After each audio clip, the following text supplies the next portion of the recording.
Senate Democrats just ruled that they are reducing the unemployment insurance boost of $400 per week to $300 per week in the brand new $1.9 trillion third stimulus package. That is the breaking news of today. We're going to discuss that, give you the details in this video, let you know what the status is of the unemployment insurance stimulus checks and the overall stimulus package, when it will be passed, when you will see your money, and for how long. Discussing all of that in this video. My name is Kevin Conway. I make personal finance videos and other stimulus news update videos all the time. I try to bring you the information as quickly as possible and give you only what you really need to know and not waste your time. So if you can give a like to this video, it helps the channel out, pushes the video out to more people, and subscribe to the channel. You're going to want to, because like I said, this is a week that a lot of things are going to be changing in that third stimulus bill. You're not going to want to miss it. You're going to want to stay informed. So let's get right into the very latest. As I discussed, the Senate Democrats came to an agreement with other members of their party to reduce the unemployment insurance benefits from $400 per week in the federal boost on top of your state benefit to $300 per week. The House bill, which passed and made its way to the Senate, had the $400 per week boost in it. Currently, we have the $300 federal unemployment insurance boost per week, and this unemployment insurance boost is set to begin on March 14th. Now, here's the trade-off. Originally, the unemployment insurance was scheduled to expire in August of 2021. Now that is going to be pushed to September of 2021. The reason is because the Senate is not actually even going to be in session in August. They didn't really think that out when they first negotiated this bill, but that is the way it is. They've made that correction. However, the amount of unemployment insurance has been reduced from $400 to $300. Why? Because there are some people in the Democratic Party, and they need all 50 members in the Senate to pass this thing. There are some members that don't want that $400 boost because they think it is too much and it discourages work incentives. Much like the Republicans think, there are some more conservative-leaning Democrats, such as Joe Manchin, that wanted to see this amount of money reduced slightly. Let me know what you think about that in the comments below. It seems to be a kind of strange thing to lose sleep over $100 here, especially because it's only for a few months. But that is the way it is. That is a negotiation that has been taking place. The other breaking news on the unemployment insurance extension is that the first $10,200 of your unemployment insurance benefits will not be taxable. You heard me right. The first $10,200 will not be taxable under this new framework. It's unclear as to whether or not that is for your 2021 taxes going forward, or if this will be a retroactive thing. Again, this is breaking news. It just was leaked out of the Senate just a few moments ago. $10,200 is non-taxable. Currently, if you get unemployment insurance benefits, that is taxable because it is wage replacement. You owe taxes on your wages, therefore you owe taxes here as well. I think overall this is a good thing, especially because the first $10,000 of your unemployment insurance is probably not going to enrich you. It's going to just simply replace what you have lost. Non-taxable income will certainly make the net effect to people a lot better than if it were taxable, because you'd have to lob off 20 or 30% of that amount to get to the same position. Now, what else is occurring as we speak? Well, today is going to be the start of the so-called Vote-A-Rama. Yes, this is not really a game show, but they're treating it sort of like a game. It's the process by which you can propose an unlimited amount of amendments in the Senate. So the minority party, in this case, is technically the Republicans. They are the minority party in the Senate. They are allowed to propose unlimited amount of amendments to this bill. Now, what does that exactly mean? Well, what it means is a lot of these people will put forward ideas to get other people to vote on them and to put them on the spot, to put them on record for or against a certain proposal. For example, we have Senator Tom Cotton saying that he would offer an amendment to block prisoners from receiving direct checks. The reason he wants to do that isn't because this is really going to make its way into the bill. It's because he wants to put it forward and have other people on the Democratic side of the aisle vote against that, and that in his eyes and in the Republicans' eyes will be a negative, and they could run campaign ads against those people who so-called support people who are in prison from getting checks and everything else like that. So it's just a political game, and it works the opposite way as well. We know that Senator Bernie Sanders is going to be proposing the $15 an hour minimum wage amendment to this Senate bill, but that's going to go nowhere because we already know the unbiased, non-political Senate parliamentarian has ruled that the $15 an hour minimum wage is not going to be eligible for passage in this bill because this bill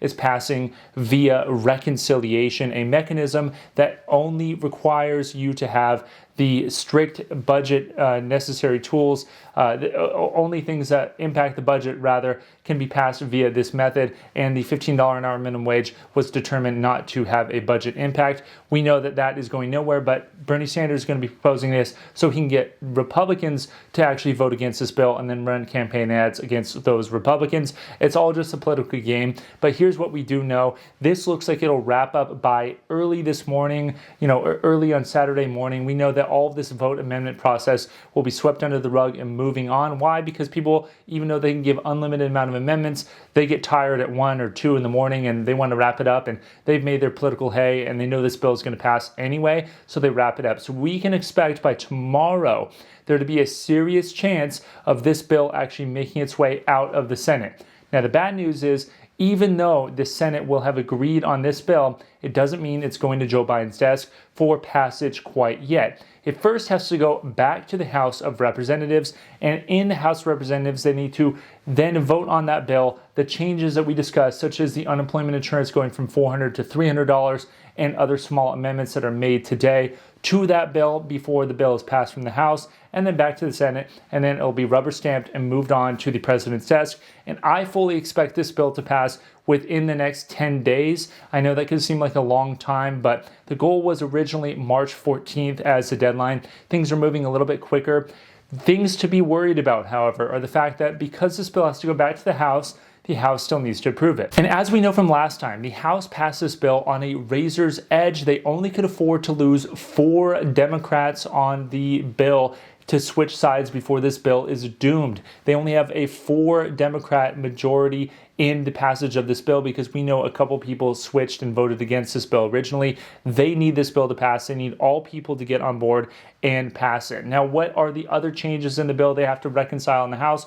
As we discussed just a few days ago, these stimulus checks are actually changing as well. The total amount of income that you could make and still qualify for a stimulus check of some sort has also changed. We know the original cutoffs of $75,000 for an individual and $150,000 for married couples filing jointly based upon your last tax return filed is going to be the amount of money that you have to make at or below in order to get the full stimulus check. And now the phase out begins not at $75,000 to $100,000, but $75,000 to $80,000. And anything above $80,000 as an individual, you get no stimulus check, no $1,400 stimulus check. And anything above $160,000, not $198,000, is going to be the hard cutoff for people who are eligible for any stimulus check at all. Any amount of money above that, you do not get the stimulus check. Now, what's interesting is, like I said, the last tax return that you filed is going to be determinative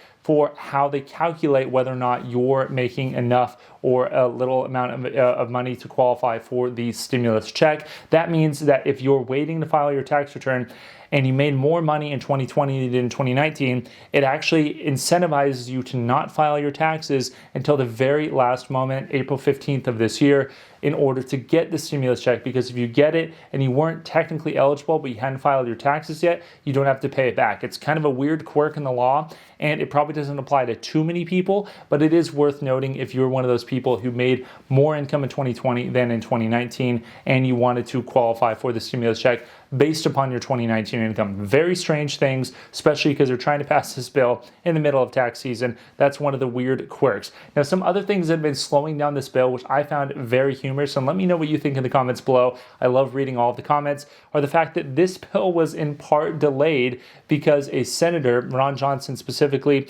forced the Senate to actually read aloud the 628-page bill, the 628-page $1.9 trillion stimulus bill in the Senate, and that took 11 hours to do, which is strange for 2 reasons. Number one, I would figure that these people would want to read the bill anyway, but reading it aloud took 11 hours. That seems like a very long time. That's like a Harry Potter book at that point, but certainly a lot less interesting. 11 hours is what they spent reading this bill. So if you want to know where your taxpayer dollars are going, that's part of where they are going. But anyway, Just going to keep it light and not political here, giving you exactly what you need to know. $400 down to $300. Big change, and the first $10,200 non-taxable. Those are some of the big changes that just occurred as of this morning. Give a like to this video if you found any use out of it at all. It gets information to more people. Things are changing all the time, so you need to subscribe because videos will be coming out like this one all the time. With that being said, I will see you guys next time. Thanks.